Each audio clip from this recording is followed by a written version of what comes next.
Gujarat number 1 engineering university Sankalchand Patel university.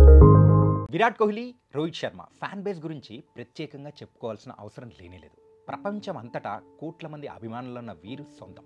అయితే ఈ ఆటగాళ్లను, అభిమానులను టీమిండియాలో జెర్సీలో చూసి దాదాపు ఒక 6 months అవుతుంది. ఇంగ్లాండ్ పర్యటనకు ముందు అనూహ్యంగా టెస్ట్ క్రికెట్కు రిటైర్మెంట్ ప్రకటించిన ఈ దిగ్గజ క్రికెటర్లు కేవలం వన్డేల్లో మాత్రమే ఆడాలని నిర్ణయించుకున్నారు. అయితే ఈ ఆగస్టులో బంగ్లాదేశ్తో ఒక వన్డే సిరీస్ ఆడాల్సి ఉంది. కానీ మరి రెండు దేశాల మధ్యలో ఉన్న కొంచెం హై టెన్షన్, యుద్ధ వాతావరణం వల్ల ఈ యొక్క పర్యటన అనేది కూడా క్యాన్సిల్ అయిపోయింది. మరోసారి విరాట్, రోహిత్లను గ్రౌండ్లో చూడొచ్చని ఫ్యాన్స్ అంతా భావించారు.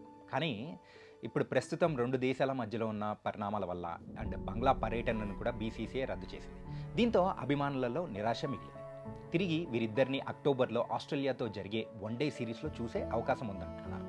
కానీ అక్కడే ఒక షాకింగ్ ట్విస్ట్ బయటకు వచ్చింది. ఇప్పుడు వీరి వన్డే భవిష్యత్తుపై కొంచెం డౌట్స్ మాత్రం రైజ్ అవుతున్నాయి.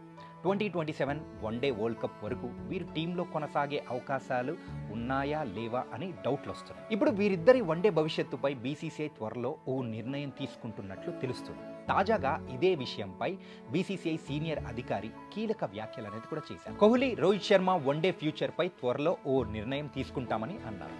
వన్డే ప్రపంచ కప్ 2027కు మాకు ఇంకా 2 సంవత్సరాల కంటే ఎక్కువ సమయం ఉంది. అప్పటికి కోహ్లీ, రోహిత్ శర్మ ఇద్దరి వయస్సు 40 దాటుతుంది. కాబట్టి ఈ మెగా ఈవెంట్ కోసం మేము స్పష్టమైన ప్రణాళికతో ముందుకు వెళ్ళాలి అని చెప్పారు. కాబట్టి ఈ మెగా ఈవెంట్ కోసం మేము స్పష్టమైన ప్రణాళికతో ముందుకు వెళ్ళాలి.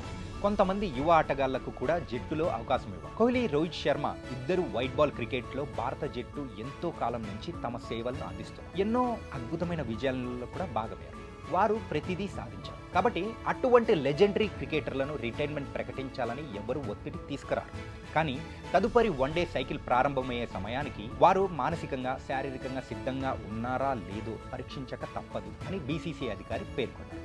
అయితే వన్డే వరల్డ్ కప్ వరకు కోహ్లీ, రోహిత్ శర్మ కొనసాగించే అవకాశం లేదంటూ ఇంకో ఏడాది లోపు వీరిపై రిటైర్మెంట్ ప్రెజర్ పెట్టొచ్చు అనే అనుమానాలు కూడా వ్యక్తమవుతున్నాయి. టీంలో కొత్త వారికి ఎక్కువ అవకాశాలు ఇస్తేనే వారు వన్డే వరల్డ్ కప్ సమయానికి వారు రాటు తేలే అవకాశం ఉంటుందని అంటున్నారు. దీంతో త్వరలో కోహ్లీ, రోహిత్ శర్మ క్రికెట్ కెరియర్ పూర్తిగా ఆగిపోయే ప్రమాదం ఉందని కూడా అనుమానాలు వ్యక్తం చేస్తున్నారు. మరి 2027 వన్డే వరల్డ్ కప్ వరకు కోహ్లీ, రోహిత్ శర్మ వన్డేల్లో కొనసాగుతారా లేదా అనేది మీ కామెంట్స్ రూపంలో కూడా మరి కామెంట్ బాక్స్లో కూడా డ్రాప్ చేయండి. మీ అభిప్రాయాలను కూడా షేర్ చేసుకోండి.